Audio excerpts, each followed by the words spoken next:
the bump and run, the Bristol move. That's aggressive, but that's good. Good hard racing. Oh, he puts him out of the groove there. Oh, man. Will he get the bumper? Yes, he does. Here comes Logano. Logano on the inside. A drag race. They're sideways. And it's going to be Logano getting the win. The back end of the 18. Kick out. Yeah, he got into it right there. Moved him out of the way. Just got the lead. It's almost too early to be racing that hard for the lead, wasn't it? Never too early to be racing for the lead. At Bristol. At Bristol. Man, this is one of the biggest wins of my career. It's the bump and run, Baby.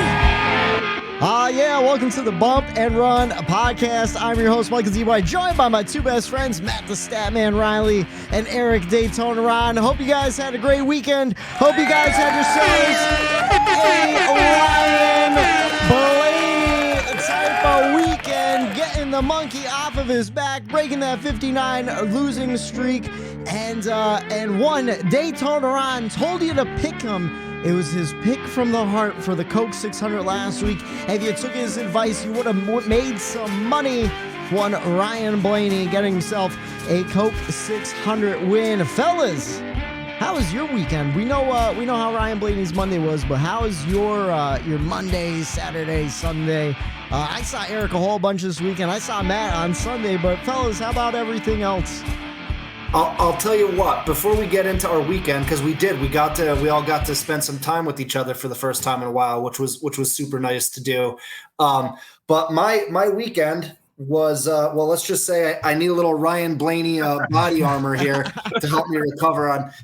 I'm battling the weekend, and I'm also battling like allergies. So if you're not from our area, we've had like the white dandelions or whatever the hell they are blowing through the air for like the better part of 2 months now. Like it just seems like it's the allergy season that won't go away, and it's just finally kicking my ass. So I'm struggling. I'm going to pour myself this delicious strawberry banana body armor over some ice here, and hopefully it recovers me by the end of the episode here. We've got a lot to talk about. But Whitey, you're gonna like this story. So Daytona Ron had a Memorial Day party, and obviously, we were up there. We had a great time. Eric, great time, man. I left my car up there, so I went up the next morning to grab it, right? And Eric knows where this is going. And we're about a mile away from Eric's house, and I look at my wife who's driving me up there, and I go, I hope Eric has pants on. And she's like, what? I'm like, You'll see. Yeah. So now, I have no idea when Matt's coming to the house. I have no idea when he's picking his car up. I knew exactly what we were going to roll up to. So sure as shit, we roll up, and there's Eric cleaning up in the yard in just his boxer briefs and a shirt on. I look at Steph, and I said, told you. That's it. That's what I was talking about. That's too funny. Dude, and Matt, how about we finally all get up to my house to watch a race, and it doesn't happen. Yeah. We finally, as a crew, get to watch the race together up my house, the garage, and it never happens. I'm like, you gotta be kidding me. But it all worked out. The party was great. I appreciate you guys coming over and spending time, even though we kind of knew that it wasn't going to go down. Whitey, Saturday, we had ourselves a day up at Pocono Raceway. Saw the Blue Angels, F-22 Raptors, and that air show was wild. And, it was good to get up to the racetrack. So I'm sorry to cut you off. That's okay. I've been to a bunch of air shows before, but I've never been to one with the Blue Angels. It just never really worked out. And I couldn't make it to this one. We had plans Saturday. I couldn't get up to the racetrack with you guys to see the air show. So I was bummed out. All week they were flying around our area over my house. I live 5 minutes from the airport, and you can hear them all week, but I never got to see them. So I'm like, that sucks. I just want to see the Blue Angels, right? So what was it? Sunday, before I came to Eric's house, I was at my in-laws' house, and they live even closer to the airport. And we're outside by the pool and everything, and I hear them. And I'm like, that's the Blue Angels, right? Like, holy shit, right? So they're getting louder. I run to the front of the house like a kid on Christmas morning, and here they come right over the house. It was like God himself sent the Blue Angels so I could see them finally. Just one by one in formation. They must have been flying to the next, wherever the hell they were going, but it was cool to see. Dude, it was pretty cool. So the Scranton Airport to Pocono Raceway, it's about an hour drive or so. It takes the Blue Angels 5 minutes to get there. just ripping. Insane. But yeah, we had ourselves a day at the racetrack. Of course, no racing happened. Fun fact, if you ever find yourself at Pocono Raceway for an air show or another type of event that isn't a NASCAR race, you get to bring in your cooler. Well, we weren't able to bring our cooler, so a little I don't know, inside tip. If you go into gate 11 near turn 1, there's 2 porta potties over on the side of the building that no one's paying attention to. You could stuff a cooler back there, and you could go in and out of gate 11 as you please to shotgun some beers in the parking lot. But I was super pumped and super excited to see the Blue Angels. I don't think I told this story to you guys last week on the podcast, but I redeemed myself for something that happened as a child, seeing the Blue Angels. So we used to have air shows all the time in the 90s and the 2000s at the Scranton Airport. And when I was a little kid, my parents took me to see the Blue Angels. And this is a story my mother loves to tell. I was about 4 or 5 years old. I fell asleep. Such a Whitey move. Such a Whitey move here. I even as a child, I was pulling Whitey moves. I fell asleep during the Blue Angels or before the Blue Angels. I slept through the entire thing. And you know how loud those birds are flying around, snoozing like a rock. Well, finally, after about 30 years, I got to see the Blue Angels in person, and it was absolutely amazing. But here's the thing. We have way more amazing things to talk about. We have an amazing Coke 600 to get into. So make sure you like, share, subscribe, do all that stuff. Let's jump into the NASCAR news because there is a lot of it and we got a lot to cover. The Bump and Run NASCAR News. All right, the first piece of news, if you're a listener of the podcast and maybe you missed the race this Sunday or Monday, Alex Bowman made his return. So if you're a big Alex Bowman fan and you haven't been watching because he's been out, you could tune back into to NASCAR on Fox. And a pretty respectable finish. I can't remember exactly. I think he got like a 12th place finish. Yeah, so great finish for Alex Bowman returning. Let's see, the next piece. This is pretty interesting. It happened right after we recorded last week. Last week, NASCAR made a chassis modification after analyzing the data from the Kyle Larson wreck at Talladega. If you don't remember, Kyle Larson was essentially T-boned by Ryan Preece, was it? Was it Ryan Preece or was it Chris Buescher? I honestly... I forget. I think it was Ryan. I know. I remember the exact. Yeah, in your brain, that's like a needle in a haystack. Yeah, dude, same. It was a million things have been downloaded into this brain since that incident. It was one of those guys. It was a really scary looking wreck. The way the passenger side of the car kind of crumpled in and crushed in. But they did make a chassis modification, and that went into effect this weekend at Charlotte. So that should prevent, hopefully, anything like that happening again. We'll have to ask Denny how it held up. Yeah, well, I mean, man, I didn't see any bent bars on the inside, but we'll get to that one. Let's see. Next piece, Josh Berry update. I don't think this was out last week when we recorded. It seems our speculation was correct, though. Josh Berry is reportedly very close to signing a contract to run the 4-car with Stewart-Haas Racing. Matt, you're the resident Josh Berry fan. How you feeling about him moving up to Cup and specifically in a Ford? I'm okay with it. I've made peace with it. I'm excited. Events of this past weekend might have made that a little easier for me a little more palatable. And that's all I'll say about that. But yeah, I'm excited about it. All right, cool. And how about you, Eric? What do you think about Josh Berry moving to the 4? Well deserved. I think he'll thrive there, and I think that's exactly what that team needs. A little bit of fresh blood in there to go along with Preece and get that team rolling. I think it's a good move. Yeah, I think it's a great move too. Just because, like, you know, not saying Stewart-Haas Racing has been struggling or anything, but we know the potential. But you look at what Briscoe did. Briscoe gave that team energy. You know, Harvick's there. He's the staple. Briscoe gave it energy.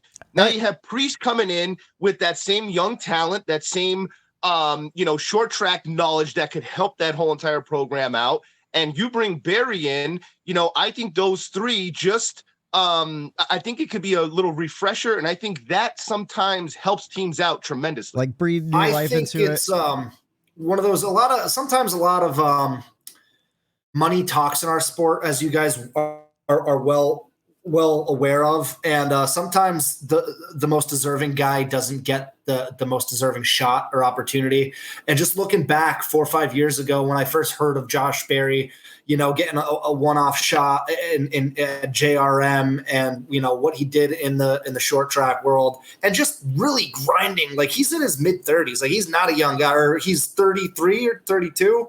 Like, he's our age, right? Yeah. I'm pretty sure. So he's been grinding for a while. And just to see what's happened the past 2 years with this guy, it's just such a cool story, man. And for him to get a top-notch ride at SHR in that iconic 4 car, it's well-deserved. Yeah, I would agree. What I was going to start saying was, like, I know they're kind of struggling right now compared to previous years, but it's still a top-tier ride. And to be able to jump right into it, it's not like he's starting out at, I won't even say Roush, because now Roush is running really well, but like, he's not even starting out like a JTG Doherty, where it's like, oh, we know this guy is talented, but then he's kind of stuck near the back a little bit where he really can't show off that talent. I think he could really just drive above where the equipment is and kind of get a gauge for that too. And then huge news. Tuesday, penalty report came out. The number 9, Chase Elliott, was suspended for 1 race following his incident with Denny Hamlin. Corey LaJoie will fill in for the 9 car, and Carson Hocevar will run the Spire number 7. And apparently, Hendrick Motorsports is not going to appeal this penalty. They're just going to roll with it, and they're going to ask for a playoff waiver to try to keep Chase's playoff chase alive. Why? You struggled to even get that out. Corey LaJoie in the like, you couldn't even say it in a sentence. Like, that's how weird that is. Yeah, it didn't even want to come out. No, it's so wrong. Oh, it's so sorry, wrong. man. It's I understand the suspension. The driver that's in there, I think, is more shocking than the suspension itself.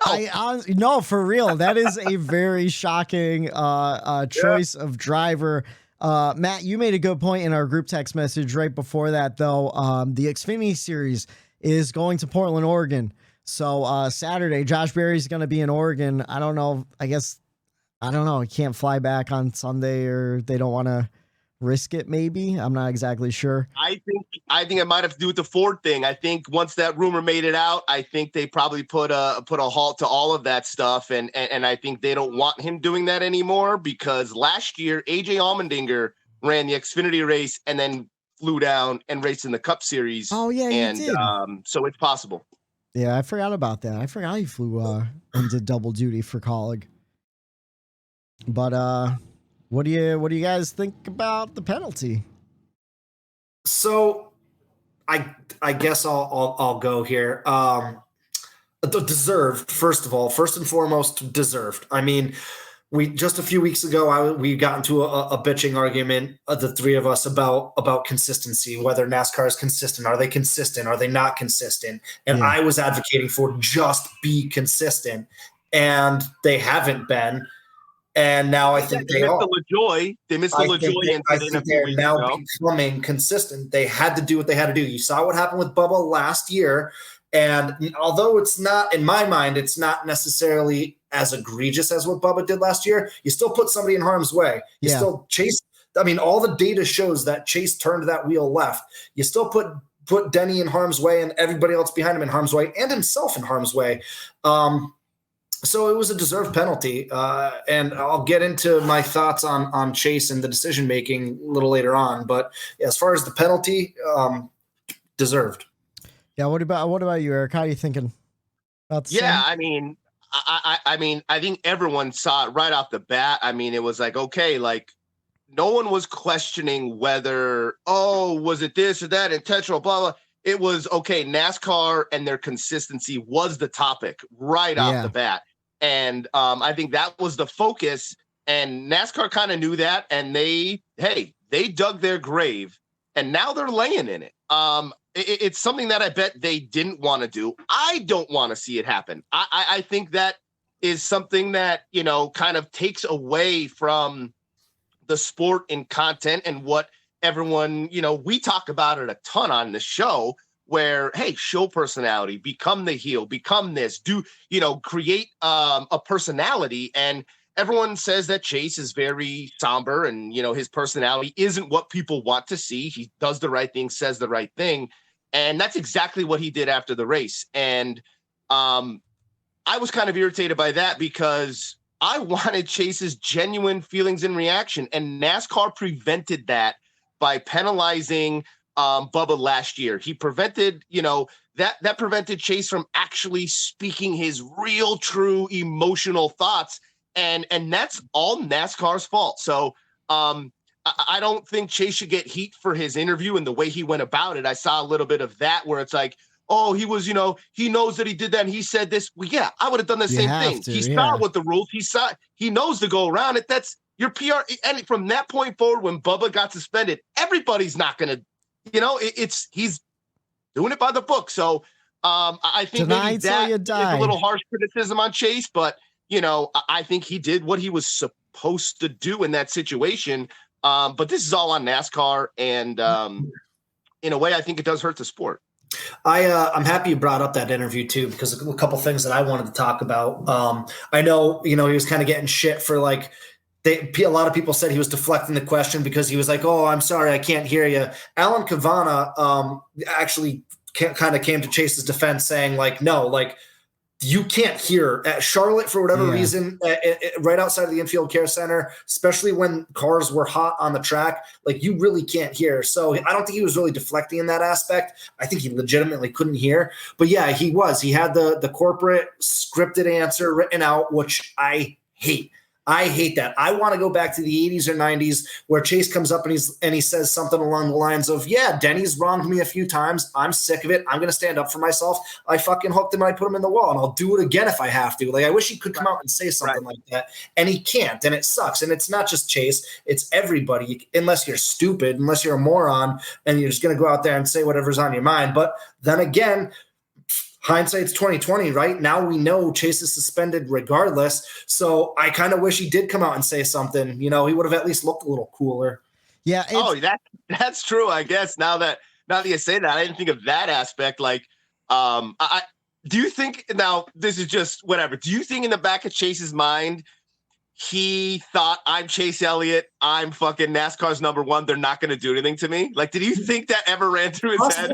It's possible. It's possible. It is possible. I think it's like kind of a twofold thing where like, I agree with you guys and Eric specifically where it's like NASCAR kind of knew these guys from what they could say and how honest they could be about what they do on the track. But at the same time, you can't have guys hooking people, like straight into the wall. Right. Like that's just a safety deal, back in the 80s, I'm pretty sure Earnhardt got, I don't think he got suspended though. I think he got fined. Maybe it was like one race suspension when he hooked Darrell Waltrip into the wall. And he goes, oh, yeah, it was just a racing deal and smiled. And then I think he just got like penalized and stuff like points, penalties back in the day, stuff. Because you look at interviews where they were saying like, basically like, oh, I'm going to retaliate. This guy wrecked me. And you know how like in most of the interviews you can see, like, yeah, he's going to get one. He's got one coming. Right there, he's got one coming. So the next time you two get in a wreck, it was intentional. That's the one coming. 4 weeks ago in that interview. So they just waited a little bit.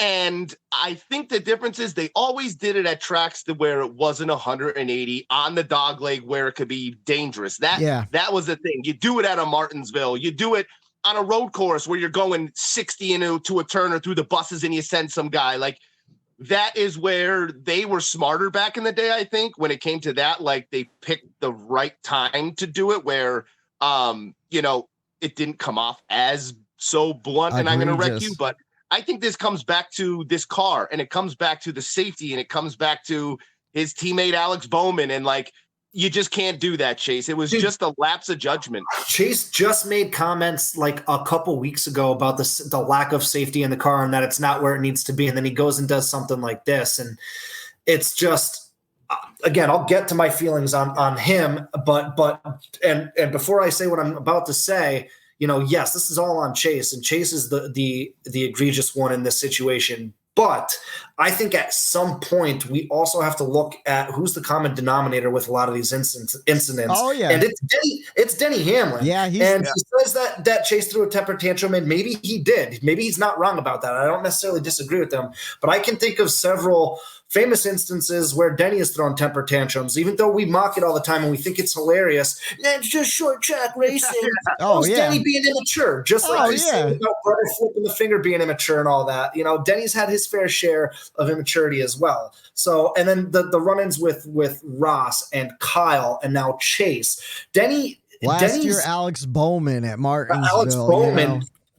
You want to talk about Chase immaturity? You go in front of the guy celebrating a win, and you ram his car. Yeah, you want to talk about immaturity? Like, it's just the guy talks out of both ends of his mouth, and we always talk about on this podcast, or at least I do, my feelings on Denny, where it's a roller coaster. Some days I love the guy, and some days I can't stand him. And today's one of those days where I can't stand him because he's just speaking out of both ends of his mouth all the time. And it's just like, dude, you're the common denominator in a lot of these instances. Maybe it's not just Chase's fault here. Maybe you race guys that rub them the wrong way, no pun intended. Yeah, no, I will say this though, we need Denny Hamlins in this sport. We talk about being a heel for sure. Everyone wants Ross Chastain to be the heel. Everyone wants all these other people to take that role.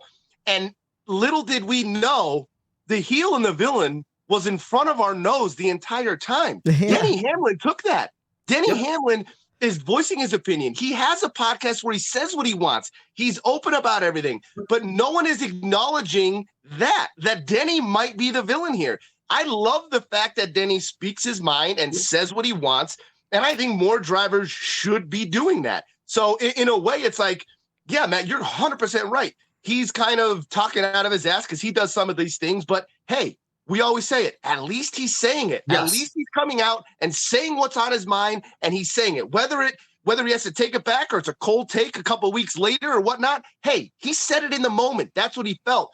Denny's given us raw emotion as a driver and insight into the driver's world, and I think that should be appreciated too. Even if, like Matt said, there's certain times where it's you know what I mean, calling the kettle black. So I don't know.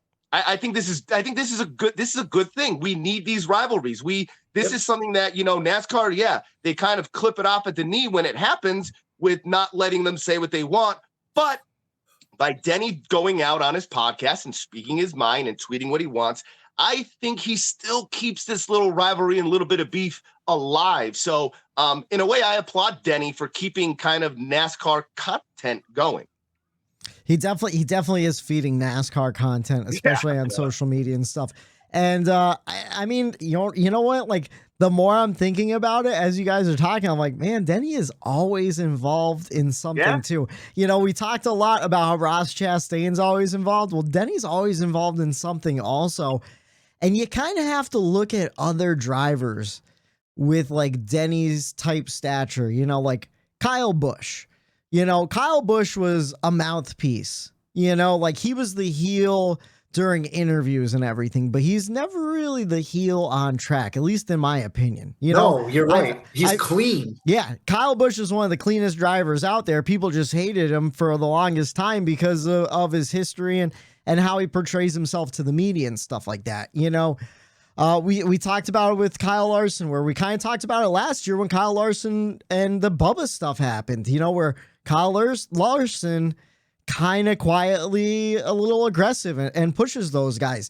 Denny Hamlin, obviously the same way, because he did it to Ross Chastain earlier, admitted he wrecked him, and then got in trouble for it. Like, there's little moves that these guys are constantly doing. And it's kind of fun to go and kind of see in real time and start picking up on this stuff. The more you pay attention to these guys doing this stuff, the more fun it is to kind of see it and happen, where it's like, oh shit, there's Denny again, pushing him up the track. Like, in my opinion, and it didn't work out for Kevin Harvick. I think Kevin Harvick pulled one of those moves on Tyler Reddick yesterday. And he doored him and he got him into the wall. And then Harvick took a slide through the grass. So, like, You know, you start seeing some of these guys' patterns when they get frustrated, when they're having a hard time passing guys, and you kind of see what they do. You're right, Whitey, but like, to me, this stems back. This is still, to me, a Ross Chastain issue. In a way to wrap him up into this again. I know, we've gotten 2 races. Chastain is free. Mark the calendar. 2 races, Ross Chastain incident free. To me, this still is a result of Ross Chastain. For one reason, his interviews afterward was always, I didn't mean to do it, I'm sorry. And he kept doing it. I didn't mean to do it, I'm sorry. Yeah. And he's the points leader right now. So what does that tell the Cup Garage? Go out there and race like Kyle Larson does and squeeze people, make them lift. Now everybody's doing it. Now everyone's like, oh, if Ross could just get away with it, bash everybody out of the way, get the points lead. If Kyle Larson could wash everybody up into the racetrack and make them lift, force them to lift, well, guess what? Then he's probably thinking, I'm going to do that too then. If everyone's getting away with it, all I got to say in the interview is, I didn't mean to. Harvick, same thing. Is like, if everyone's doing it to me, if I'm getting pushed, if I'm getting squeezed, Bubba, I'm getting squeezed by all. Hey, why don't I start racing like that? If everyone, I think Ross Chastain ramped up the aggressiveness and the, I guess some of these drivers that would never do those moves necessarily to certain drivers, they're just saying, screw it. Everyone else is racing super aggressive, getting away with it, winning races in the points lead. Why am I not doing this? So I think the aggression that Chastain brought into the Cup Series, I think everyone's figuring out, hey, if he could do it and get away with it, not getting in any trouble, not getting retaliated against, let me go out there and squeeze guys into the turns as well. So, as you're saying that, it kind of got me thinking about the Truck Series a little bit, where, we've kind of seen it in the Truck Series where the racing gets more and more aggressive every year, where these guys are just pulling insane type of moves to do whatever they can. And is it the young guys learning from the old guys doing this stuff, or is it the opposite way where you're in mentality that NASCAR created with the playoffs? Yeah. I think that ramped up the intensity from a week to week basis to where some of these guys, I mean, you saw it, that 38 car staying out and just trying to gamble because everyone's like, hey, if I win, I'm in. So these teams are going to do stupid moves on the racetrack, stupid calls by a crew chief, and that puts the whole field in danger. And I think that has a lot to do with these smaller teams realizing that if they get a win, they're in the playoffs. So I think that might have something to do with it, but that's just me. All right. Do you guys think we've kind of covered everything with the Chase Elliott and Dennis Hamlin stuff? Yeah, I have a little bit more on it, but yeah, I have a little bit more on it, but I could talk about that, like I said, later on. All right, let's jump into the race weekend here, because we had 3 great races to talk about. I'm assuming I didn't see the Trucker Xfinity race, to be honest with you, but Ben Rhodes walked away. The Xfinity race ended about 35 minutes ago. Yeah, oh yeah. So Ben Rhodes walked away with the win in the Truck Series. Justin Allgaier got his first win of the season in the Xfinity Series. And then, of course, in Cup, Ryan.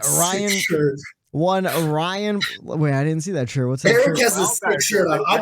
I've been wanting to address this shirt Justin Allgaier since shirt. I saw it. I've never seen that before. With a UFO in the dark too, on the back. There's like a crop field. I don't know if you could see it. What was he promoting? So for the listeners who aren't watching on YouTube, Eric has a sick Justin Allgaier shirt on with like a UFO on it, and what was he promoting? Crop circles on the back. It's like it says on the bottom, it says the 7 files. Okay, like instead of the X-Files. Yeah. 7 files. That's a sick shirt. All right, sorry to derail us there. No, that's okay, because that reminded me of another piece of news that I saw. So Hendrick Motorsports took back their rights, their merchandising rights. Apparently, Junior Motorsports had been handling the licensing and merchandise for Hendrick Motorsports the last few years. They've taken it back in-house, and they're going to start doing their own thing. Kind of makes sense why Hendrick has a lot cooler shirts than some of the other teams. I think Junior Motorsports has been having a lot to do with that and the marketing side. So I'll tell you what, good thing. I just didn't even realize I'm not wearing pants, and I just stood up and shook my shirt. This is why when I was coming up to Eric's house to retrieve my vehicle, I warned my wife that Eric may not have pants on. And I just realized I just stood up. I have no idea. And Eric wears tight underwear too for everyone at home. So this is now an X-rated show. You can catch us on the Hub. You get a full show when you go up to Eric's house for free. Anyways, Ryan Blaney, he led 7 times for 163 laps. The race lasted 4 hours, 58 minutes, and 50 seconds. We saw 16 cautions for 83 laps. 31 lead changes among 13 different drivers. Your top 5, Ryan Blaney, William Byron, Martin Truex Jr., Bubba Wallace, and Tyler Reddick. Let's jump into the race grades. It's our NASCAR weekend race grade. Let's start with Matt this week. Matt, what'd you give it? I gave it an A. You know, what can I say? The race is awesome. Charlotte is back. 1.5s are back in a major way.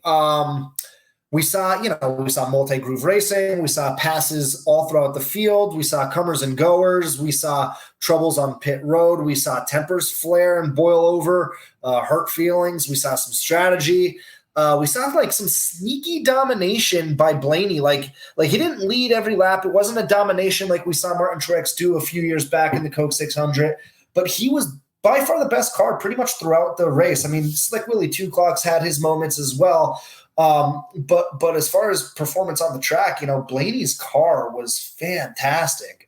We saw Kyle Busch have problems and come back up to a top 5. That was impressive. It was impressive. Yeah. We saw Harvick have problems and then come back. I mean, we saw a lot go down. Bubba Wallace from the back to the front. I mean, there was a lot going on yesterday, and I really liked what I saw. I'm excited about the 1.5 mile tracks going forward. I mean, we have a couple coming up that are going to be super fun to watch and pay attention to. And I mean, it's like a total 360 of what we had just a few years ago with the last gen car, where it was like the 1.5s were a drag and everything else is what we look forward to. It's almost like NASCAR overcompensated and forgot about like the short tracks and the super speedways and the road courses and just focused on 1.5s. But I'll tell you what, these 1.5s are fun to watch. Yeah, I gave it an A. And that's funny because, everyone was complaining that there's too many 1.5. So NASCAR changed the schedule to mix it up and get rid of some of the 1.5s, put in road courses, put in other short tracks, and change Atlanta into kind of a semi super speedway racing. And then they changed the car to suit the 1.5 that they just got rid of. So it's like NASCAR's always shooting themselves in the foot for some reason. They're it's the dog chasing the tail that can't catch the tail, man. They love to waste money. I gave the race an A as well, Matt. You nailed it. It was phenomenal. The drama, everything. I really loved the crew chiefs battling the track and the day itself, the cloud cover. It's sunny in 3 and 4. It's shady here. The temps going down. You had the people where I think it was Harvick and MTJ. They needed the sun to come out, and then their cars came alive. So the crew chiefs had a little bit of, working on the cars because there was 28 spots. I think Harvick lost in that first segment. Yeah. And they had to do some crazy changes. So I love that. Where the crew chief, they had to really just throw everything at it. Larson, they went under the hood twice with that car, changed everything under there, got him back up in contention after falling to the back. So the crew chiefs and those teams really had to work hard, which I appreciate that. The pit crews, they had to work hard as well. You saw McDowell lose a wheel, and there's certain things on pit road where Kyle Busch, he had that damage, and he got on his radio and he's like, "It's hurt. I think it's hurt. I'm feeling a vibration." and he held strong, and he actually had a shot there in his car. So that was impressive. All around, Coke 600 delivering back-to-back years, and it drug on a little bit at the end with some of those cautions, which kind of took the edge off a little bit from it being like a A plus race. But overall, I mean, it's everything that we saw. I mean, cars going through the field multiple times. I had my eye on Christopher Bell. He had such a crazy day. Yeah. He must have been up front to the back 3-4 times, in a wreck, out of wreck, sliding, smashing, and he still drove up through the field. And it was just, he had an interesting day. I really, really loved watching that 45 car. I thought he was one that had me going, oh my God, holy shit, throughout the entire race, man. He was up on that wheel, and there was an interview during the rain delay where, I think it was during the rain delay, might have been before, doesn't matter, about the paint scheme, and he had his whole race suit, and like someone asked him about the pressure of Michael Jordan being in Charlotte, you know, wearing his colors, and he didn't fucking hesitate when he said, pressure, love it, want it, don't care about it. Yeah. And right then and there, I'm like, if I was, I mean, I almost was going to guarantee a Reddick win once I heard like how he was confident in that car. He was brazen. He was out there wheeling that thing. Why do you got yourself a wheelman there? Because that guy was the show during the race. Blaney was up front dominating, but trying to get there and working his way through and having to battle. I thought from second to sixth was where the best action was between MTJ, Byron, and Reddick and those guys. They were swapping positions back and forth so many times, and it was just overall, it's what we needed to continue this summer stretch. A+. So, you know how in Charlotte back in the 90s we had the Pass in the Grass by Dale Earnhardt? Yeah. Last year we had the Hail. No, stick with me, Whitey. Yeah. Last year we had the Hail Melon. Yeah. Well, now that's not grass at Charlotte. It's turf. Yeah.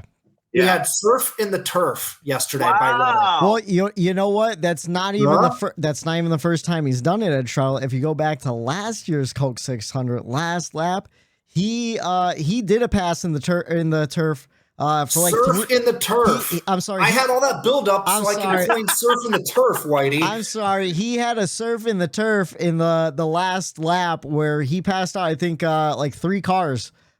He picked up 3 spots doing that. And if you pay attention to the broadcast yesterday, the camera cut it, but you could see him come lower than Bubba coming to the checkered flag, and he tried it again to see if he could pass his teammate Bubba. It just didn't work out for him this time. But yeah, the man, well, what do you call him? The lawnmower? The man knows how to the mower. The mower. No, that's from California, man. The California surfer. California surfer surfing through the turf. I mean, that's Eric. That's why I liked him in the Xfinity series. Now he's just he's able to do it week in and week out in the Cup Series and kind of fight for these wins. I thought he had a winning car. He thought he had a winning car until he smashed the wall about 5-6 times. And he said he kept getting slower every time, so it kind of shot himself in the foot. But I agree with you guys. A all the way. The Coke 600 was one of the best races we saw last year, and it delivered yet again. I know we were all super excited to see it again this year, and I was not disappointed. I really have a hard time finding anything to complain about the race. It's exactly what I like to see. We saw a lot of great battles throughout the field all day long, and like Eric said, especially like 2nd through 6th, just insane. And all those guys battling throughout the day, there'd be like 4 or 5 guys at any time where I'm like, if he could get to the lead, he's gonna be lights out and he could win. And I think that's the best part, when you're kind of on the edge of your seat the whole time, waiting for one of those guys to be able to capitalize for a pass for the lead. And I thought it was great racing all around. Absolutely loved it. No complaints. You know what else too is, like, now it's summertime. Now we've got that 12 race sprint to the playoffs. Oh yeah. And this is where shit's going to go down. I mean, we've got all the storylines that we could think of. And, you got a lot of good cars on the outside looking in right now, some surprises that are on the inside looking out. And I think this summer is going to be a lot of fun building up to the playoffs. Yeah, I'm excited for I want to bring it up just to see. I'm really excited for the playoff battle right now because I think something like the first 6 drivers are only separated by 17 points. Yeah. It's crazy. Insane. After it's 14 crazy. races, 17 points separated. After this upcoming race at Gateway. Blaney only down -1 to Chastain, I think, too, I saw. I think he is. Yeah. So that's tight. That is amazing to see. And that just goes to show that this car is doing its job as far as Blaney down the field. It's after this upcoming race at Gateway, we're gonna be halfway through the regular season already, which is crazy, and it's just heating up. We got a lot of teams starting to really heat up. You look at what 2311's doing. We were just talking about them, both cars. I'm excited. I can't wait. This is like the bulk of the season here, the summer stretch, where it just things catch on fire. Yeah, from here on out, the playoff battle is going to become more of a central storyline. Once these guys kind of clean up some of their on-track activities that kind of take up most of the show every week now. But yeah, super excited for the rest of the season. I can't wait. Boys, let's jump into the checkers and wreckers. 3 wide for the lead. 1 lap to go. It's this week's checkers and wreckers. And since we started with Matt for the race grades, let's start with Daytona Ron for the checkers and wreckers. What's your checkers and wreckers? All right. My checkers goes to the 1 race winner, Ryan Blaney. Gotta give it to him. Acknowledging the race winner here. He needed this. I felt it. I told you guys he was going to win last week. He needed this. Ford needed this. Penske needed this. And you saw that in that post-race interview on the start-finish line. The raw emotion that Blaney showed was awesome. Him going out into the grandstands just like the Penske teammate in the Indy 500 did. That was really cool. So Roger getting both victories on the same day. First time it's ever happened. So overall, it was a win for everybody. When that 12 wins, when Ryan Blaney wins, everybody wins. The sport wins. It's just everybody came out of that feeling good, I felt like. So Ryan Blaney, I think everyone always expects him to win. He's always running top 3. He's always top 3 in points. And like the speed is there. And it was like, get the job done. Get the job done. And he finally did that. And you saw, like I said, in the emotion in him, after the race where, he really genuinely thought like, when am I ever going to win again? And you could tell it mentally was weighing on him. And, I just think that is something that we don't talk about enough. And which will lead me into, my wreckers, which is Bubba Wallace. I praised him, the last couple of weeks, and we've talked about him. Hey, maybe he is getting better. Maybe he did get that coach. Maybe he is talking to somebody. And we should be talking about the string of top 5s, top 10s, and where 2311 is and how they're on a rise. Even his owner, Denny Hamlin, said, the production on the racetrack is great. That's what we should be talking about. Not him, flipping off somebody and a camera catching it. And, not him, cussing out Eric Almirola during a rain delay and getting shoved. Like, those are the things that keep those haters, once again, I'm going to say it, around. And, it seems like he always, every time everything is going well for him, it seems like he takes that step back. And it's a shame because 2311 is probably the hottest team in the Cup garage right now. And we're not talking about them on the racetrack. We're talking about him shoving people on pit road and flipping people off. And, it just, to me, it's just the same old with him. And, Eric Almirola even said in his interview, hey, it's Bubba. You got to expect that out of him because he knows how he changes from week to week, with the way that his mental stability is. And, I think if Bubba gets a win like his best buddy Ryan Blaney does, I think that will take a lot of that out of the picture. You saw, Blaney was like, man, when am I going to do this again? And you might do things behind the wheel that you necessarily won't, but when you haven't won in a while, that does weigh on you. And I think with Bubba, that might be the instance as well, where he knows he's fast. He's trying to get there. And it's like, oh man, like I'm this close. When is it going to happen? And I think he just has to get a little bit more patience out there, because that win is coming. It's right around the corner. And I think he just has to be a little bit more patient about it. I think he has to talk to Ryan Blaney about that. And being friends, good friends as they are, I think they need each other. And I think Blaney, after this, the way that he carries himself is going to be different. I think you're going to see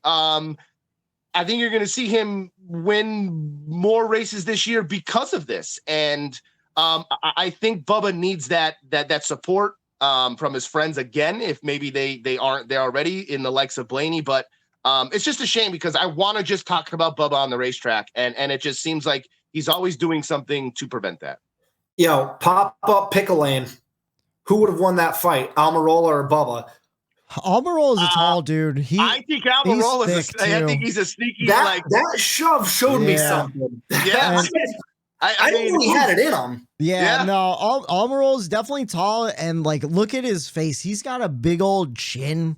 Like he could take a couple. Probably hits take a punch. Yeah, I bet you he's got some ham hocks on him. He's got some and he's from Cuba, and I don't think they don't take no shit. He comes from a country where you had to earn everything that you had, and I think he has a little bit of that in him too, where it's like, hey, you don't talk to me like that. You know what I mean? And he gave him that shove, and I'm pretty sure he fought somebody a couple years ago, Almirola on pit road. He got into a dust up, I'm pretty sure. I'm a big Bubba fan, but like seeing that out of Almirola, like I was proud of him. Like you got to stand up. Like we were just talking about it last week. Like you got to stand up for yourself. Like you have to. I feel like there's more to this story than each of those guys said in their interviews. I think so too. Because like we talked about earlier, you don't want to let too much out to the media because you don't want to get in trouble for anything anymore. Where like. Because all of the small clips I saw around them like racing each other and stuff, and nothing really seemed too egregious or anything like that. So there's definitely more to that story, and there's definitely more to what happened. What I heard was once Bubba made it around the 10, he threw the bird out the window once he passed him. Yeah, and that kind of just. And you want to know what? Bubba is notorious for throwing the bird at people. Him and Alex Bowman got into it at the Roval a couple years ago. So remember he threw the water on him? Yeah. And that was because I think didn't Bubba throw the finger at him, and then did Bowman spin him out in one of the S's, or was it the opposite way? I don't know. I know those guys got into some on track contact too during that same race. But yeah, no, I get it, man. That's the thing. Like, you're just fueling the haters too, where you're not doing anybody any favors, How about you, Matt, though? Oh, I did want to say something about your checkers though. And Blaney, I really did appreciate the raw emotions where he talked about like, at a certain point you start questioning yourself too, and I think that's easy to get into people's heads and stuff like that. So it was really nice to see that Ryan Blaney win. And I don't think I've ever heard anybody say a bad thing about Ryan Blaney. He's one of those guys on the track, races super squeaky clean. So I don't know. Right. And like, that's what I mean. When he wins, everybody wins. And I did have one last stat next to that because he does drive a Ford. That was the most time a Ford led the most laps in the Coca-Cola 600 since 2012. And you know who that was? Brad? Joey? Nope. Matt Kenseth. Nope. Same person I got you guys last time. The Biff. Oh, Greg Biffle. No shit. 2 weeks in a row. Hey man, I got a stat for you too. Eric, you have to roll with the Biffle stat. Dude, I love it. You have to roll with the Biffle stat every week. The Biffle stat of the week. So another fun fact for you guys: of Ryan Blaney's 8 NASCAR Cup Series victories, 3 have come on Mondays. So that's thanks to Steve Lavender on Twitter. It'll be all right. So, that's all my parrot heads out there. I'm not a Buffett fan. I'm sorry. I don't know. What's the name of that song?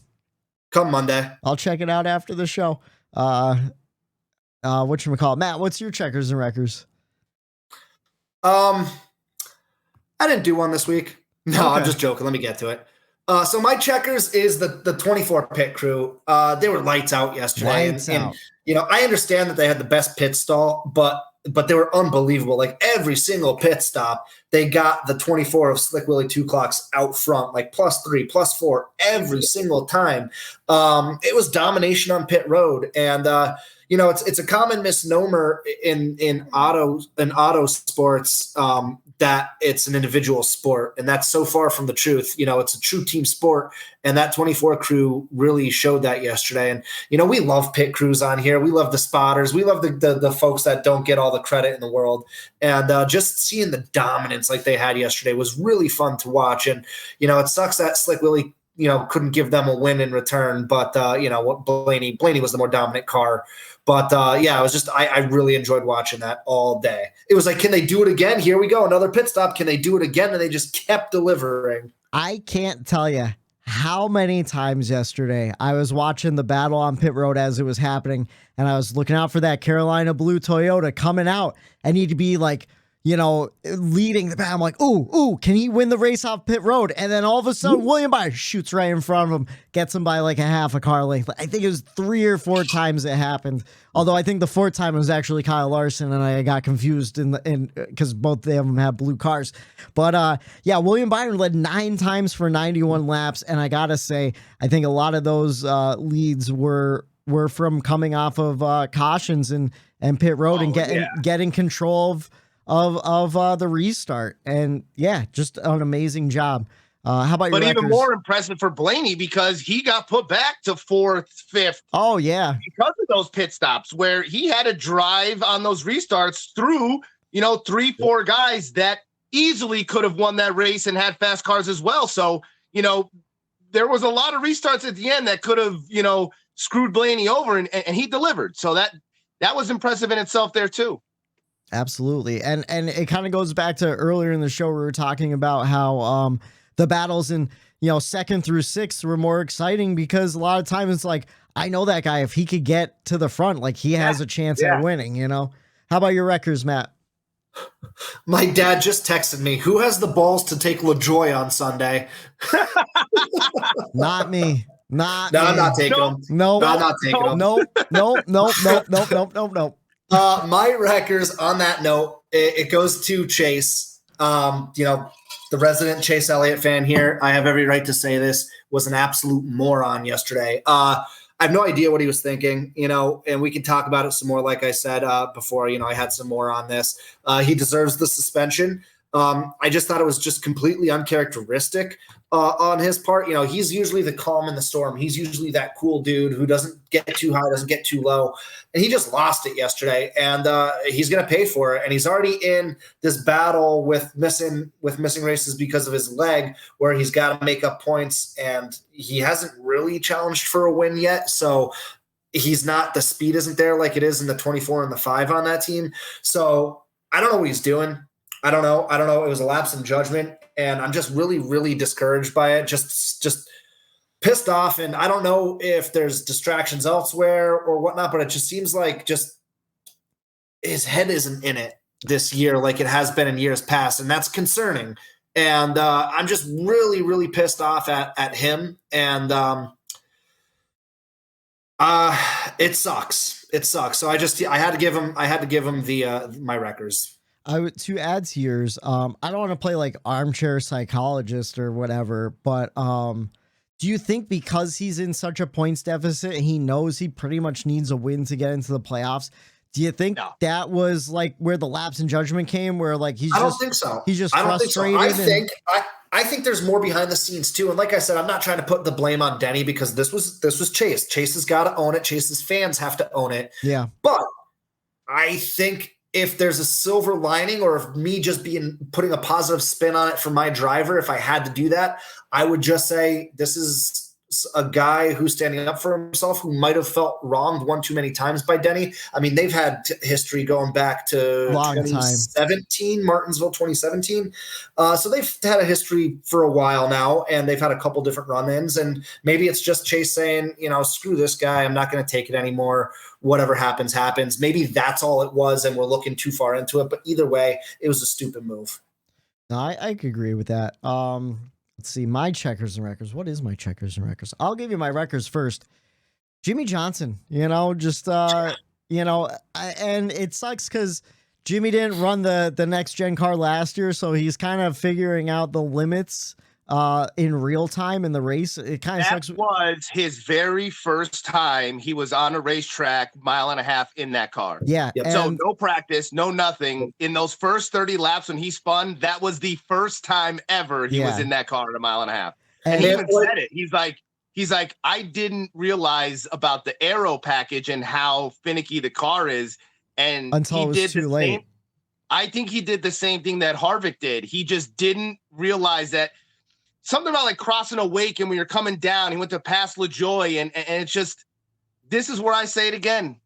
Practice matters. And I think the sport, I think the racing would benefit. I know they want to save money and make these a little bit shorter of weekends, but I think with practice, Jimmy Johnson comes home top 15. I mean, it's possible, I mean, he's one of the best to ever do it, Well, we had rocket ships, and this is kind of like, I'll wreck it too, because this is LMC. Like, I'll jump in on this. I was pissed off because I'm like, we had rocket ships out there. Eric Jones was running in the top 12 for most of the day, and it's like he was getting better and better as the day went on. And, the 42 was right there with him. And it's like we had speed in those cars, and, for that to happen in such a long race, it was devastating to see. It's the NASCAR gods saying, some sort of juju got mixed up with Jimmy Johnson coming on board or something. But to have the debris take out the same two cars on the same lap, the same instant where it destroyed both the radiators, like, come on, like that's some sort of NASCAR higher powers getting back for something. And you know what, too? Like, in the back of my mind, and there's no way to ever know, but I'm dying to know if the piece of debris was off of Jimmy's car when he spun out, because it happened all within the same lap. Within the same. Yeah, it did. So, because there was no other cautions. That's why I said, I go, what debris did he run over? There was not. What are the chances to get debris on the racetrack? Like, did they ever say what puncture the radiator? Like, right? Did they ever say what it was? Because it must have been big enough to puncture two radiators. Yeah, go through one and then hit another one. Yep, they punctured both radiators. They leaked all the water out. They fixed EJ's, and he went back out on the racetrack and at least got some points. Like, when he went back out onto the racetrack, he was in 36th. And he actually finished like 30th or something because he stayed out there. Like, even though Chase Elliott wrecked later than he did, EJ logged more laps, I guess. There was enough laps to catch up. So, I mean, I'm glad they did that, get some more seat time, get some more notes. But Noah went out, they fixed his car, but then he blew up 2 laps later and his day was done. But yeah, same lap, 2 radiators. Like, oh, that was just, oh man, longest race of the year. I was deflated. Especially since, like, we got so hyped up for Jimmy Johnson to come back, like, and run the next gen car. And so far, it's just been one disappointment. I mean, again, I'm not saying it's like Jimmy shouldn't have come back. Lack of practice, dude. Lack of practice is killing the first stage of a lot of these races, like I said a few weeks ago. And then my checkers for the weekend, I was torn between 2. Ty Gibbs, he was super impressive, and I mean, he was running within the top 10 pretty much all day long, especially for a rookie on a long ass race like the Coke 600 to be in the top 10 at that point. Like, that's just impressive. He's doing everything the right way. I always consider the Coke 600 more of a veterans race, and see a rookie running like that until, of course, he got caught up in that mess with Kyle Larson, just losing it and spinning out. He had nowhere to go. But I also want to give it to just all of the people working for the Coke 600 this weekend, because, we dealt with rain delay, like rain all day long on Sunday, most of Saturday, all that stuff. Just to start the Xfinity race, stop it, get a whole cup race in, and then finish the Xfinity race after. props to all the people in the broadcast team, all the workers, all the pit crew people that do double duty, all the drivers that did double duty, which Ty Gibbs was one of them. And who's the other one? Haley. Justin Haley, who, Eric, you said he logged the most NASCAR laps in one single day than anybody. Miles. So Justin Haley set a new record for same day raced miles. I think it was 898 and a half. Yeah. And Ty Gibbs was actually right below him at like 197 and a half. So it's like Ty Gibbs missed the record by like a half a lap or something. So both of those guys logging in the laps on Monday. Yeah, Ty finished 2 laps down in the Cup race, and Justin Haley finished on the lead lap, I believe. So yeah, he edged him out just a little bit, but just a big props to all the people involved in getting all that stuff out. I kind of like Monday races, like rain delay races. I don't know. I feel like there's a special feeling to them. But I don't know. Anyways, let's get into some race notes. We covered a lot of these. We covered William Byron leading 9 times for 91 laps.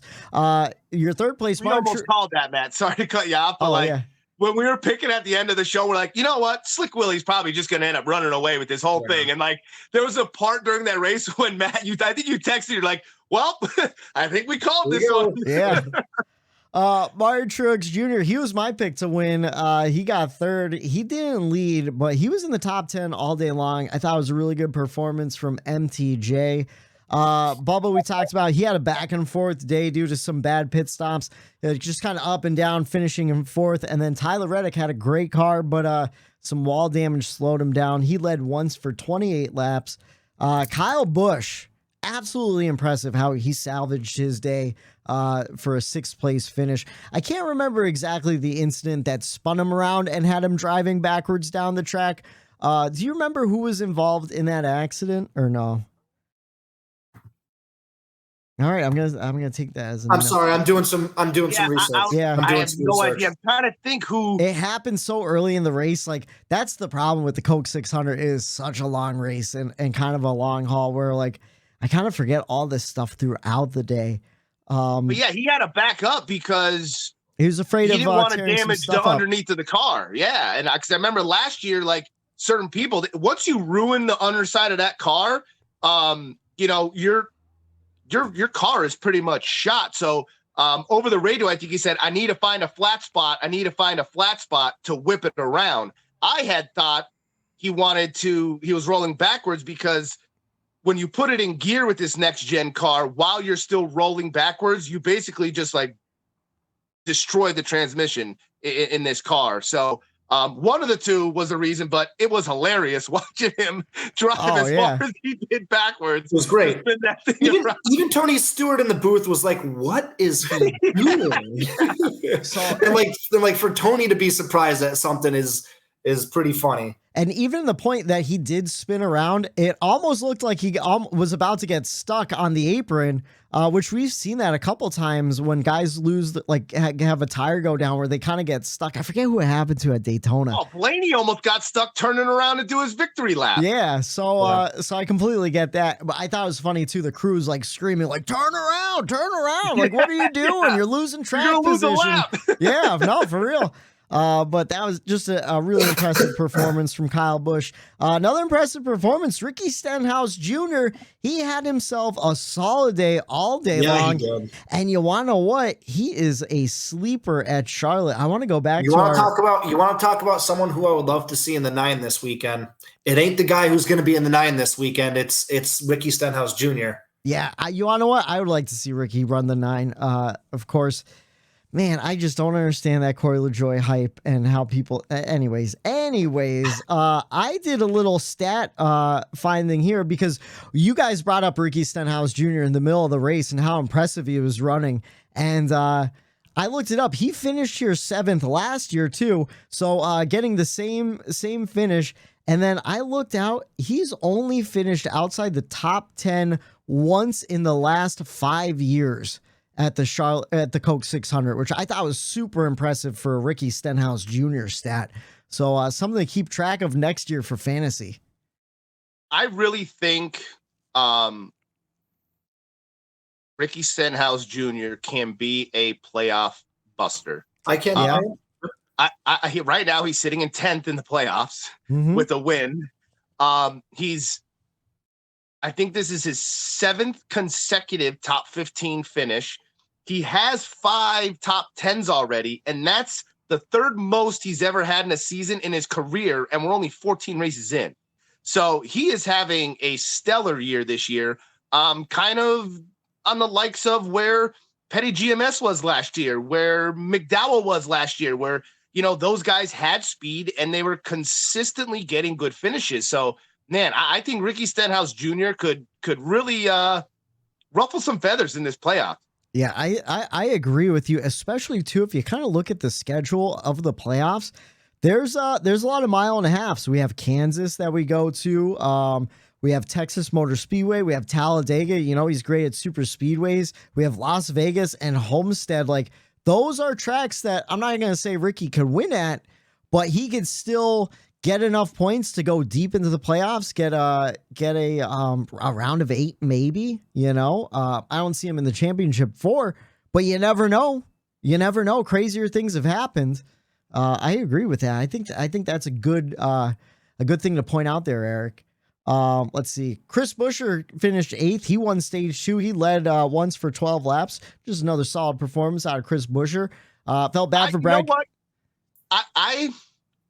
I saw the standings today, and I was going down and seeing Brad Keselowski and Chris Buescher in the top 16 in the playoffs right now. Like, I don't know, like, I like seeing that. I think Buescher always got like the raw end of the deal as far as like he doesn't deserve the ride. He shouldn't be here. He's got this. He got a lucky win rain delay. Yeah, Pocono. And like there were just certain things where it was like, is he ever going to make that leap? And I don't know. I'm glad Brad saw something in Chris and those two.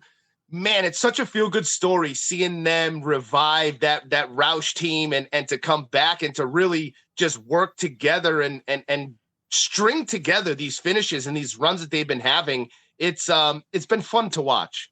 Dude, Buescher's sneaky a really good follow on Twitter too. He's a funny dude. Seems like he's a funny dude. I don't know him, but he seems like he's a funny dude. I'll have to give him a follow on the Bumper Road podcast. He's got that dry humor to him. He's almost got a Kenseth humor to him. It's cool. And I tell you what, like you said, RFK was running really good yesterday. Brad Keselowski was in the top 10 for most of the day. That loose wheel. Yeah, fucked him. Ruined his day, ruined my fantasy day. Yeah. Let's see. Another one, surprised to see Austin Dillon with the top 10. He finished 9th. Not surprising. Not surprised. Eric, what was the last thing I said to you after I left your house on Sunday? I said, on Monday. Matt was wearing his 3 shirt. He goes, right here, Austin Dillon, winning. He's winning this race. And I go, that's not too out of the question. And he's like, he's got it. So no, he runs well there all the time. He has a win. He does have a win, but again, it was like a fuel mileage win. That's why I would stay away from him. Yeah, like fantasy wise. Look at last year. He was in position. I think he got wrecked out, I believe, towards the end. But I said this last week, and I'll say it again. There was a spot last year. Go back and watch it where he like appeared on the screen like he got shot out of a cannon. Yeah, dropped down to the bottom of the track and was just on rails. I want to say Kyle Busch got caught up in a wreck with him. It doesn't matter, but he's good there. No, I feel like he's one of those drivers that just like wins at like the most prestigious race, the crown jewel races, like, and that's it. And like that's it. You know what I mean? I feel like those big races, he shows up. I think too, especially the longer races like the Southern 500, the Coke 600. He might not be there in the top 10 all day long, gaining like stage points and stuff, but he kind of just works himself up at the end. Just good long run driver. And then your 10th place guy, Zane Smith. Personally, we were criticizing him. His crew chief kept him out on old tires, ended up working out for him where he dropped like a rock for a while, but then he maintained that top 10 position. So another good performance out of Zane Smith. Some bad days. What's up? Oh, never mind. He had points taken away from him. I just looked to see where AD was in the points, and he's 31st, but he got points taken away from him, right? I think he lost 60 points, either 60 or 40. I can't remember exactly. Sorry to derail the show there. I was just like, where the hell is he? Did I miss him? And then it's like, oh, there he is in 31st. Yeah, but you want to what? Even so with 194. Okay, so he'd be like in 21st right now. Yeah, even with those points, he's still not performing as well as he should be. He's struggled a lot this season too, especially compared to Kyle Busch. He'd be tied with Austin Cindric right now in 21st for points if he didn't get those 60 taken away from him, which is still, you're right, it's not where an OCR car should be.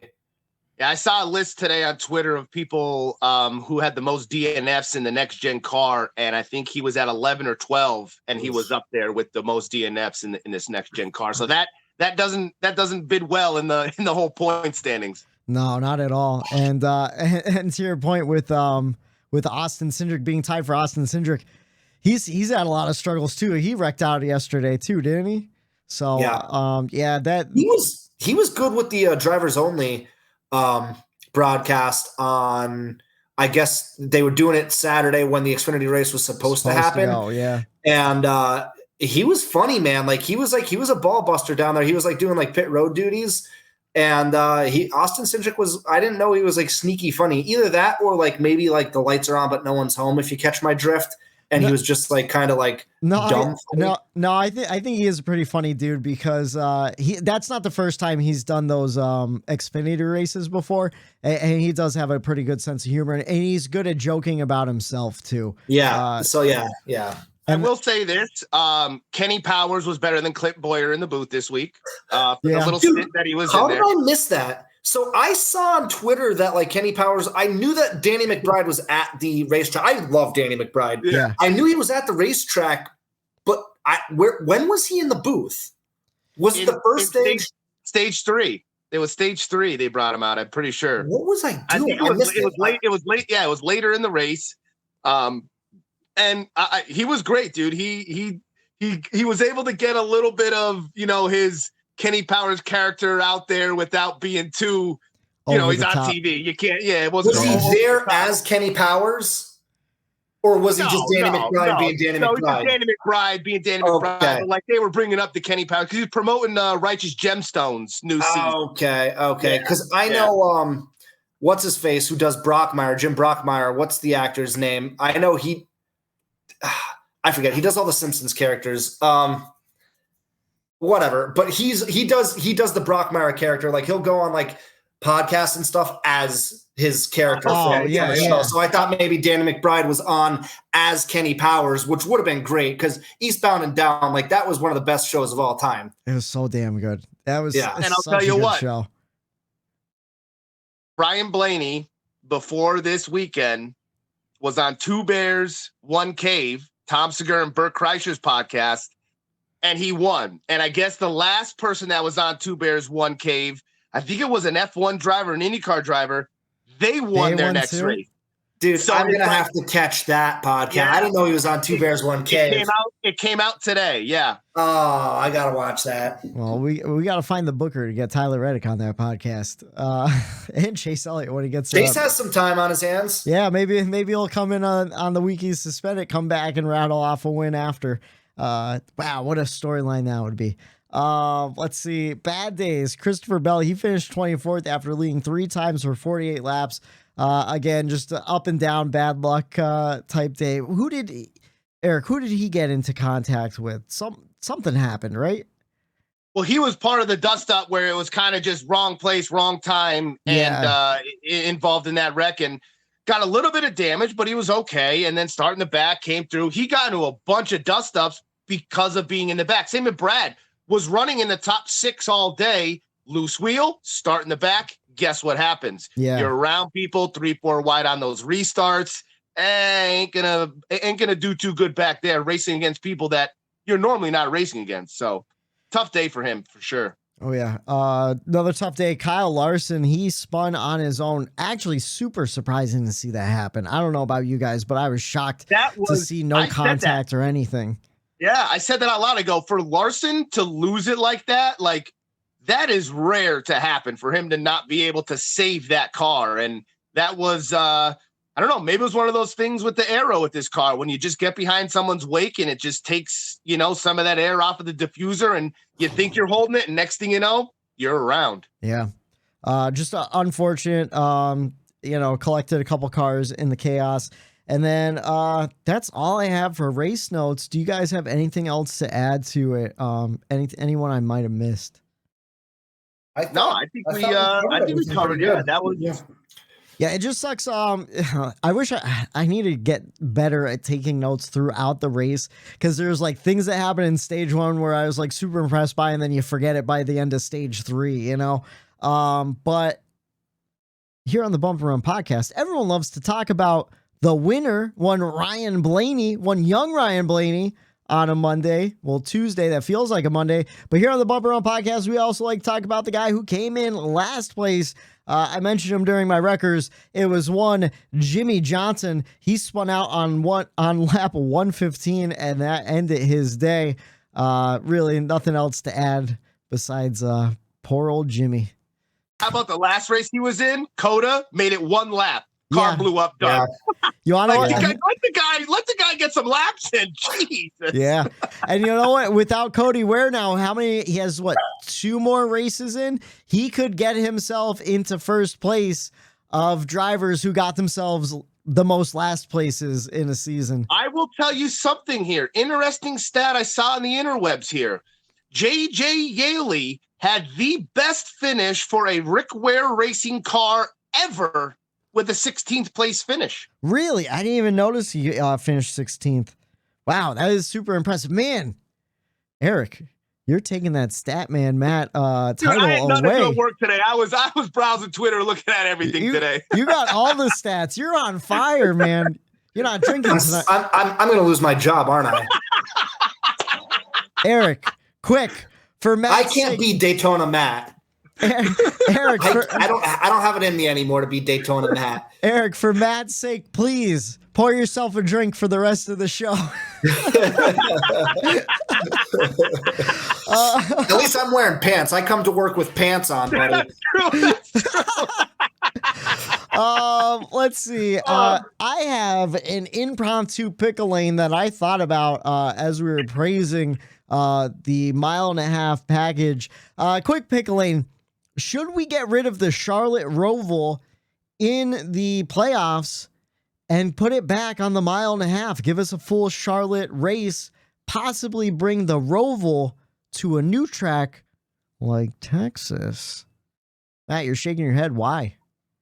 Because, okay, so I will concede one thing, but before I do, I just want to say I know we're prisoner of the moment because, yes, the Charlotte actual track has put on a great show for at least 2 or 3 straight years now. Yeah. So awesome. But the Roval has also put on fantastic racing as well. Here's where I'll concede, but it doesn't work because of the tradition of the Coke 600. I was going to say, let's flip it, put the Roval in the regular season, the oval in the postseason, but you can't do that because the Coke 600's on Memorial Day weekend. So I kind of got ahead of myself with my thought process there. No, I like the Roval, man. I really do enjoy it. I know, obviously with this car, the road course packages have taken a hit, but I mean, we've gotten nothing but fireworks from the Roval. So I say keep it. Yeah, I thought the Roval was still pretty good last year, even with this next gen car. So I get that. Yeah, I'm going to say scrap it. I'm going to say bring back to the playoffs where our sport and what we usually run. And that's 1.5 miles. They're a cookie cutter track. That's what NASCAR is trying to make popular with this car. Yeah. Obviously, it's working. I think it'll please a lot of fans that don't like the playoff system either for the gimmicks that they do. Oh, Daytona at the end. You're coming here, Talladega. Those riskier races that makes it like, oh, shit, like, turn 1, they go all smash up where like it could be the Roval is just as risky as a super speedway. So like I feel like if you get rid of the Roval and you put Charlotte back in there, you're going to get more genuine actual racing like we've seen during the whole year in the playoffs, which I think that's what it should be. Leave the road courses or whatever for the regular season, show off the talent of our drivers, but the playoffs, I think with what we're seeing out of Charlotte, I think it should be more about racing and back and forth, that style of racing. I think it will please certain fans that might not like road courses or the playoffs, but at least we're getting genuine what our sport is about and what NASCAR's going with these 1.5 miles. Yeah, I agree with both of you because I love the Roval. I think the Roval does put on great racing. I thoroughly enjoy it. But I also really enjoy that 1.5 miles. And here's where the compromise comes in. We have Texas Motor Speedway down there also in the playoffs, in a different round of the playoffs. And I don't think that gives us any good racing, but they do have a road course running through it. So let's bring the Roval gimmick to Texas to try and fix the racing in Texas. Get rid of turn 1 and 2 completely, go into the road course, and then come back out. I saw someone propose this on Twitter, and to me, I was like, yeah, that's a genius idea. So give us Charlotte back, the 1.5 miles, where we get great 1.5 miles true NASCAR racing. And then Texas, that we all agree kind of sucks every time in any configuration you go to. Let's experiment with the Roval there and see if we can maybe improve it somewhat. Right. Now the Roval is the only road course in the playoffs, right? Yes. Think so, yeah. Yes, it is. I like that there's one. So I do not want to get rid of that. I mean, I want a majority of them to be what the majority of the regular season tracks we go to. But we road course race in NASCAR. And I think, the playoffs should have one of those races in there as well. But Matt, like you said, the Roval does put on good race. That's a tough. My only gripe is that the Roval is a cutoff race. I don't know. I mean, it's in the same. It's Talladega. It is. Let me see. It's Texas. It's Texas. It's Talladega, and it's Charlotte. So, I mean, Talladega and Charlotte back to back like that. Like those are 2 wild card tracks for the most part. So I don't know if that's necessarily what I like. I would like to see Charlotte maybe the first race of a round in the playoffs more than a cutoff race. But again, if we're talking about entertainment purposes, we've seen some wild finishes, some dive bombs, some guys just blowing through shortstops on the last lap to try to make the next round. And so it's a catch-22. I think that's where the fans get irritated because you're like, I'm running good all day, and now at the end of the race, everyone just acts like a bunch of children and run in, smash into each other and ruin people's good days just to try to make that up. So I think that is where it always kind of irked me a little bit about the Roval, where if we got what we saw at Charlotte yesterday, that is more genuine. I would rather see that type of racing at the end where you're not just banking on one turn to send it in there, take out a bunch of cars or use people up. I think it's, like you said, Matt, it's less gimmicky after like a Talladega, which is a super speed where anything could happen type of thing. But man, that is a tough compromise. That's what I'm saying. It's right there in the same round. Texas. That's the answer. Texas Roval, Charlotte Oval. I'm telling you. Give it to me, NASCAR. I'm going to start a change.org petition to run the Roval in Texas and get the Charlotte Oval back on. We'll see how many. Are they not knocking down Texas anymore? Weren't they going to destroy that place? I don't know. I haven't heard any update about it. And I haven't either. I thought they were blowing it up for a shopping mall or some shit like that. Well, no.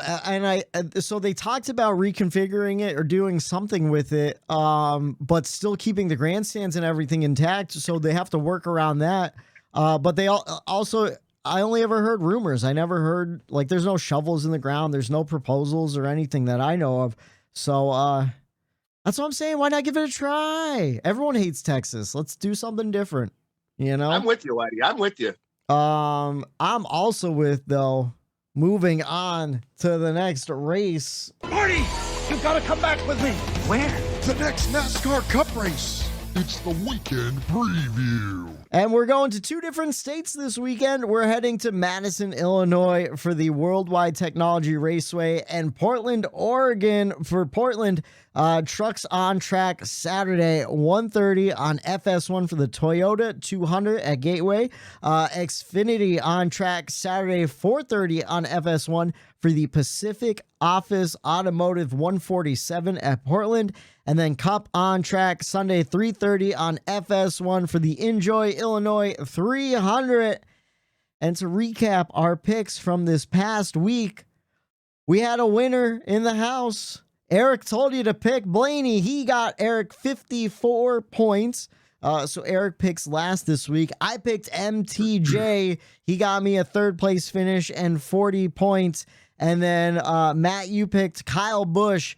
He got you 35 points. So Matt, you pick first. I pick second. And then Eric picks last.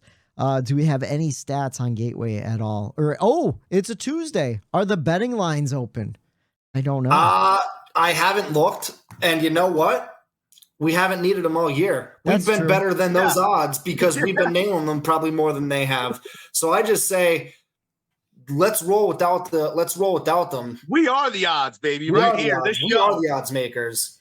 All right. Well, I'm not going to lie. I have no idea who I'm going to pick this week, to be honest with you, because we only saw one. Okay, this is my thing. This track is a 1.25 mile racetrack. Yeah. So like, what are we gonna see out of this? It's not a 1.5 miles. It's not a mile track like Dover, Richmond, 3/4. It's in between those. It's like a little bigger than a mile, a little less than 1.5 miles. I'm thinking like kind of what we see out of New Hampshire. Guys that are usually good at New Hampshire, maybe. Is this flatter? Gateway, the bankings. I know Eric Almirola was sneaky good here last year. I know that's not going to be my pick for the winner, but he does really good at New Hampshire. He won in New Hampshire 2 years ago, 3 years ago, and he's good at those flat tracks. It's shaped like an eggplant. 1 and 2 is sweeping, Slightly and 3 smaller. and 4 is tighter turn. I don't know the banking of this track though. I'm trying to think back to what it looked like, but I watched this race over Kevin Dowse's on the porch last year by the pool. All right. So the banking is 11% in turn 1 and 2, and only 9% in turn 3 so and it's 4. flat. It's relatively flat. It's relatively flat. I'm thinking it's kind of very similar to New Hampshire, but just shaped a little bit different. So I figured out who I'm gonna pick. How about I know who I'm taking too. Matt? Who are you gonna go? So with? guys, I'm gonna be rogue. I'm gonna be off the grid for this race. I'm gonna have to check in later on. I've got a graduation party during this race, so I will be excommunicado. I'll be shutting my phone down, and I'll be checking in with you guys later on in the evening after I catch up with it. But when I do catch up with it, I will be turning it on at the wrong time because bad timing, and I'm going to be seeing Martin Truex Jr. celebrating in victory lane. Okay, I like it. Matt, who's graduating? Who? So my brother and sister-in-law are both graduating high school. So Tyra and Trent, congratulations on graduating high school. Tyra's going to Temple, Trent's going to Bloomsburg. So both great schools that they're going to. So congratulations. And yeah. Gotta go celebrate them on Sunday. Congratulations, guys. Is it gonna be like a backyard party, or is it at a no, it's gonna go. So here's the deal. I don't know how to play this because it's at River Grill. Okay. And you guys know River Grill, it's a bar, so there's TVs everywhere. Yeah. So like I'm either gonna be catching it from a distance and not knowing what's going on, or like I don't know. I don't know how I'm going to play it. Or me and Eric walk into River Grill and just announce to the whole entire crowd, hey, guess who won the NASCAR race? Please do it. Please. We'll show up in the parking lot and put a big Post-it note on your driver's side window of the winner. What color is your new GMC? Eric, what is it? You saw it on the weekend? Yellow. Oh, Yeah. Okay. All right.